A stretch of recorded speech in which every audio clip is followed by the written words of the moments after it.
Thalassaemia बच्चों के लिए कलेक्टर दरबार में गुहार। जब दवा समय पर नहीं मिलती तो बीमारी नहीं उम्मीद मरने लगती है और आज इंदौर के 81 मासूम उसी उम्मीद को बचवाने कलेक्टर दरबार पहुंचे। हालांकि कलेक्टर ने उन्हें पूरी तरह से मदद का आश्वासन दिया है।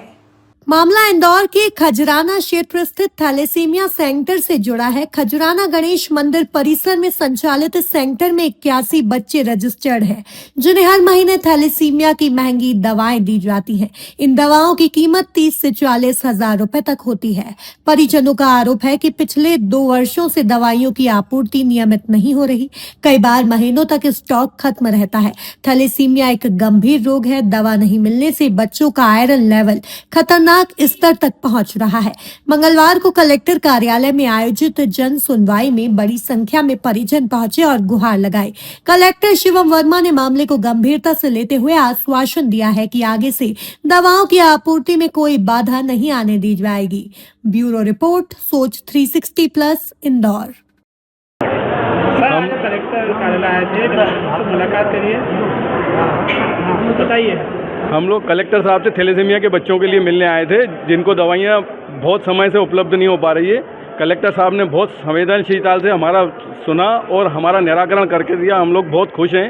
हम लोगों को कलेक्टर साहब ने बोला है कि आगे से आपको कोई भी समस्या नहीं आएगी। क्या समस्या क्या थी? थैलेसीमिया के बच्चों को दवाइयाँ उपलब्ध नहीं हो पा रही है, जिसकी वजह से इनका आयरन लेवल बढ़ जाता है। कितने समय से उपलब्ध हो पा रही थी? लगभग 2 साल से उपलब्ध नहीं हो पा रही है। खजराना सेंटर से क्या खर्चा क्या था? कितनी क्या दवाई आती है? 30 से 40? लगभग 30 से 40 हजार रुपये की दवाइयाँ आती है बच्चों के लिए। कितने बच्चे थे जिनको दवाइयाँ नहीं? लगभग 81 बच्चे रजिस्टर्ड हैं खजराना में।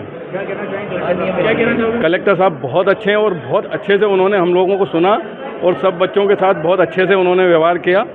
हम लोग धन्यवाद देते हैं कलेक्टर साहब का। मुख्यमंत्री और कलेक्टर को लेकर क्या कहना चाहोगे जो आपकी मदद हुई है? जी, सीएम साहब को लेकर क्या कहना चाहोगे? हमारे सीएम साहब भी बहुत अच्छे हैं और उन्होंने इतने अच्छे कलेक्टर दिए हैं हमको, उनके भी हम लोग आभारी हैं। आपका नाम बताओ। प्रकाश रोचलानी। हाँ बताइए, आप कलेक्टर कार्यालय आई थी, क्या समस्या थी? कलेक्टर में हमें ये समस्या थी कि खजराना सेंटर से हमें दवाइयाँ नहीं मिल रही थी थैलेसीमिया पेशेंट्स के लिए, जिसका खर्चा हमारा 30 से 40 हज़ार आ जाता है महीने का।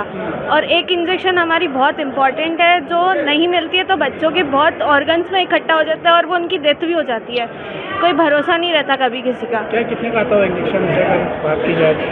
महीने का 30 हज़ार इंजेक्शन का हो जाता है, 20-30 हज़ार। क्या कहना चाहेंगे कलेक्टर साहब के बारे में? कलेक्टर साहब का बहुत बहुत शुक्रिया, बहुत धन्यवाद आपका। आपसे हमको बहुत उम्मीद है। अब तो हमको पता है कि कोई परेशानी आने वाली हमको आगे। कैसा लगा मिलके आपको कलेक्टर साहब? बहुत अच्छा लगा, बहुत स्वीट हैं, बहुत अच्छे हैं। आपका नाम बोल दीजिए। मोनिशा विश्वानी।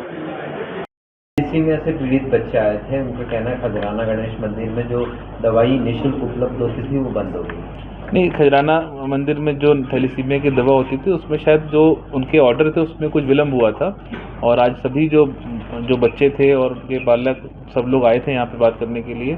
बच्चों से बात करी, हमने उनको अश्योर किया कि उनकी दवा निरंतर यहाँ से जो थैलेसीमिया के इंजेक्शन होते हैं सारी चीज़ें जारी रहेगी, उनको किसी प्रकार की दिक्कत नहीं आएगी। और ये चूँकि ऑर्डर करने में शायद डिले हुआ था, इस कारण से दवा टाइमली नहीं पहुँची थी, तो अब आगे से ये व्यवस्था ना बिगड़े इसके लिए हमने जो थैलेसीमिया पेशेंट थे उसमें से एक बालक हैं वैभव सोनी, उनको ही हमने इसका मतलब नोडल बना दिया है। वही ये व्यवस्था सुनिश्चित करेंगे और हमारी टीम भी इसकी रेगुलर मॉनिटरिंग करेगी। टाइमली ऑर्डर हो, टाइमली हमको दवा प्राप्त हो और सभी बच्चे हमारे हेल्दी रहें, इसका हम लोग प्रयास करेंगे। सोच 360+, सोच जो कल बदल दे।